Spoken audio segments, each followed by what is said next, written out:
Hi guys, it's Brian Nelson from the Tactical Performance Center here. I'm going to talk a bit about my holster setup for 3-gun and for classes that I teach. 3-gun's a very dynamic sport. We run over things, jump over creek beds, and we've got rifles slung, fair amount of gear on us. I worry about losing guns, and I have lost guns out of regular holsters, so I've moved to retention holsters. And right now, I think the best ones out there are made by Safariland. They're not a sponsor, I'm not getting paid, I bought all these myself. I just think they're the best and I wanted to share that with you.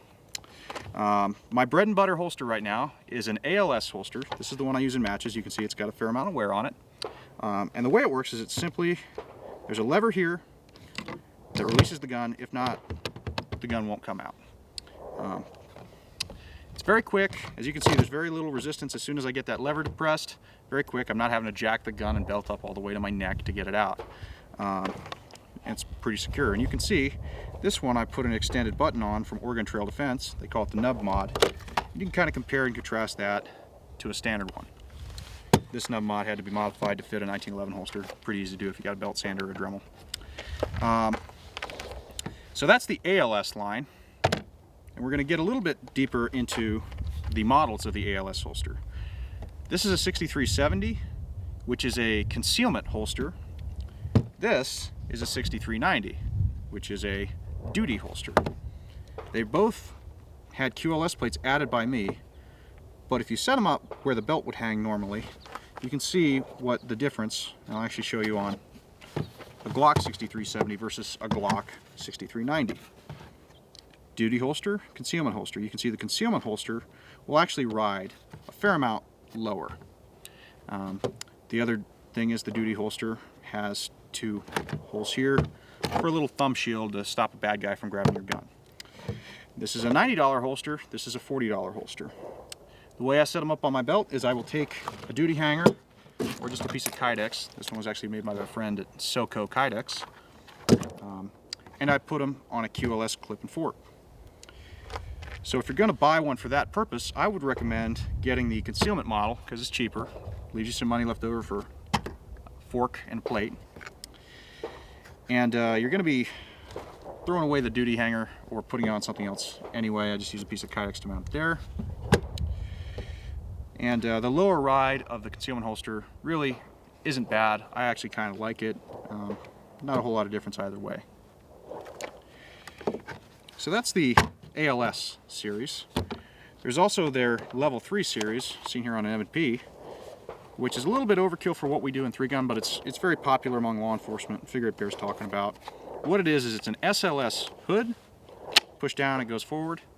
Gun still won't come out because there's actually an ALS button in there as well that I have to push down. When I put it in, automatically clicks back on.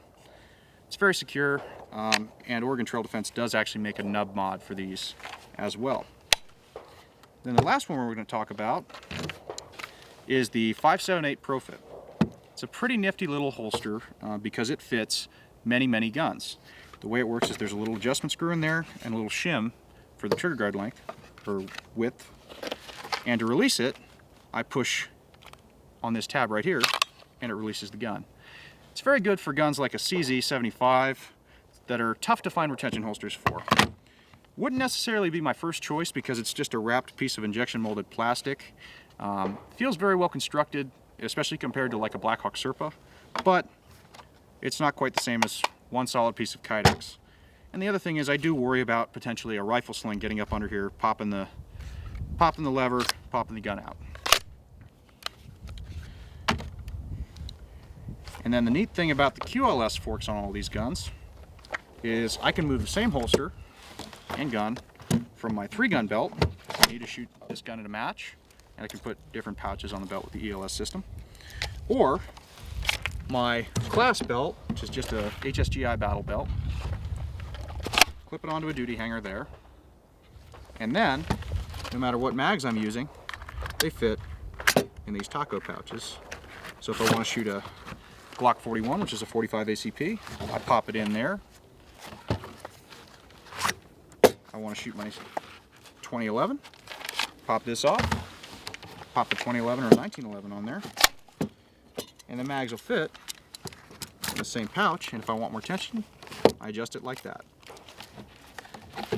So that's my holster setup for TPC classes.